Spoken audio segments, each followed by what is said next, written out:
Hallo und herzlich willkommen zu einem neuen Quick-Tipp von Schuster Automobile. In diesem Video erkläre ich euch die Coming Home und Leaving Home Funktion von euren Mazdas und ich erzähle euch natürlich auch, wann diese Funktion besonders sinnvoll ist, wie man sie aktivieren und deaktivieren kann und natürlich, was es noch sonst einzustellen gibt. Am besten fangen wir aber mal ein wenig weiter vorne an. Was ist denn eigentlich diese Coming Home und Leaving Home Funktion? Denn es gibt bestimmt einige Zuschauer unter euch, die unter diesem Begriff sich nichts vorstellen können. Wenn man das Englische jetzt mal ins Deutsche übersetzt, heißt es also irgendwas mit nach Hause kommen oder zu Hause verlassen.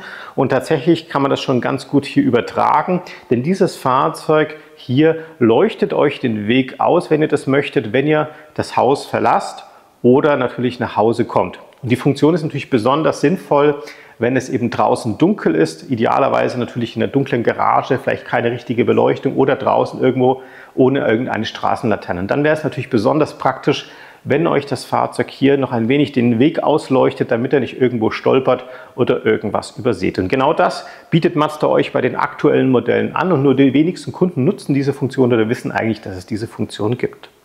Ich zeige euch jetzt gleich mal, wie man diese Funktion aktivieren kann. Jetzt ist es zwar hier tageshell, es funktioniert aber trotzdem. Stellt ihr euch jetzt bitte einfach mal vor den Bildschirmen vor, es wäre also dunkel und ihr möchtet sozusagen jetzt in euer Auto einsteigen. Und es wäre doch ganz praktisch, wenn das Auto euch noch den Weg ein wenig ausleuchtet, bevor ihr eben zum Auto kommt.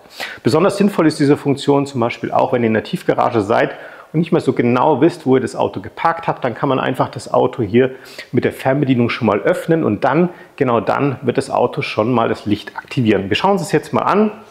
Ich stehe jetzt hier neben einem Mazda 3. Ich drücke jetzt einfach in der Fernbedienung auf die Öffnen-Taste und jetzt leuchtet hier das Fahrzeug euch mit dem Abblendlicht, Standlicht und auch mit den Rücklichtern den Weg aus, sodass ihr hier schon mal die Umgebung besser erkennen könnt. Das ist standardmäßig auf 30 Sekunden eingestellt. Das ist auch so eine typische Dauer, wenn man jetzt eben mit der Reichweite von der Fernbedienung das Auto öffnet. Bis dahin ist man meistens auch schon beim Auto angekommen. Und so seht ihr eben auch zum Beispiel in Tiefgaragen, wenn ihr nicht wisst, wo das Auto geparkt ist, dann ungefähr, wo der Lichtstrahl ist und wo das Auto steht. Jetzt gibt es natürlich auch noch die sogenannte Coming Home Funktion. Das heißt also, ihr fahrt nach Hause und möchtet das Auto also abstellen und euch den Weg ausleuchten. Und bei vielen Automarken ist es so, dass man hier auf Schließen drücken muss und dann leuchtet es den Weg aus.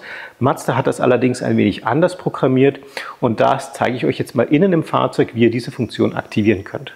Stellen wir uns einmal vor, ich bin mit diesem Auto jetzt gerade zu Hause angekommen. Es ist alles ganz finster, ich kann nichts mehr richtig sehen und ich möchte, dass dieses Auto mir jetzt den Weg ausleuchtet. Dann macht ihr natürlich das Auto aus, wie ihr das auch von eurem Auto gewöhnt seid. Und dann etwas Neues, zieht ihr bitte hier einmal an der Lichthupe. Also so, als wenn ihr Lichthupe geben wollt. Jetzt könnt ihr ganz normal aussteigen und ihr würdet jetzt, wenn es nachts wäre, auch schon sehen, dass das Licht ausleuchtet, euch den Weg ausleuchtet. Sperrt das Fahrzeug ganz normal ab, geht zur Haustür oder wo auch immer ihr hin müsst. Und dann werdet ihr auch sehen, dass nach der eingestellten Zeit das Licht von selber ausgeht. Bei diesem Auto ist es jetzt hier im Standard 30 Sekunden. Das kann man allerdings auch konfigurieren. Und was man sonst noch alles konfigurieren kann, das zeige ich euch jetzt hier innen im Mazda Connect System. Damit ihr das System konfigurieren könnt, müsst ihr euch einfach ins Auto reinsetzen, macht am besten den Motor an oder die Zündung zumindest an, damit hier dieses Mazda Connect System aktiviert wird. Wir gehen nun hier unten auf den Menüpunkt Einstellungen mit eurem Multicommander, bestätigt das Ganze, dann geht bitte in die Fahrzeugeinstellungen und hier haben wir eine Funktion, die heißt Außenbeleuchtung. Hier könnt ihr diverse Sachen einstellen, unter anderem zum adaptiven Licht, sofern euer Auto darüber verfügt. Haben wir euch auch schon mal ein Video zu dem Thema Matrixlicht hochgeladen, verlinke ich euch gleich mal hier oben links im Video. Hier für diese Folge vom Quick-Tipp brauchen wir allerdings nur diese zwei Funktionen, einmal Coming Home Light und einmal Leaving Home Light. Die Leaving Home Light war die Funktion, wenn ihr also ins Auto einsteigen wollt. Hier ist es so, dass man nur den Haken setzen kann, ob man diese Funktion möchte oder nicht. Sie ist standardmäßig immer auf 30 Sekunden eingestellt. Ich finde es grundsätzlich eine sinnvolle Funktion. Ihr könnt es natürlich auch gerne ausschalten, wenn ihr sagt, brauche ich nicht. Hier haben wir dann die Coming Home Funktion und hier habt ihr die Möglichkeit, unterschiedliche Einstellungen vorzunehmen. Das hängt natürlich auch ein bisschen davon ab, wie groß eure Einfahrt ist oder wie lange ihr das sozusagen insgesamt möchtet. Standardmäßig sind hier auch 30 Sekunden eingestellt. Ihr habt die Möglichkeit 60, 90 oder 120 Sekunden einzustellen oder auch die Coming Home Funktion komplett zu deaktivieren.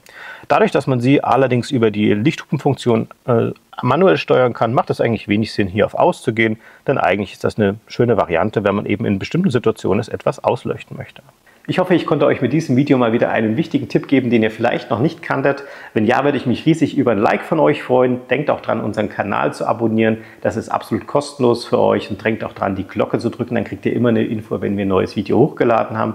Und ansonsten bedanke ich mich wie immer fürs Zuschauen. Wir sehen uns wieder beim nächsten Quick-Tipp.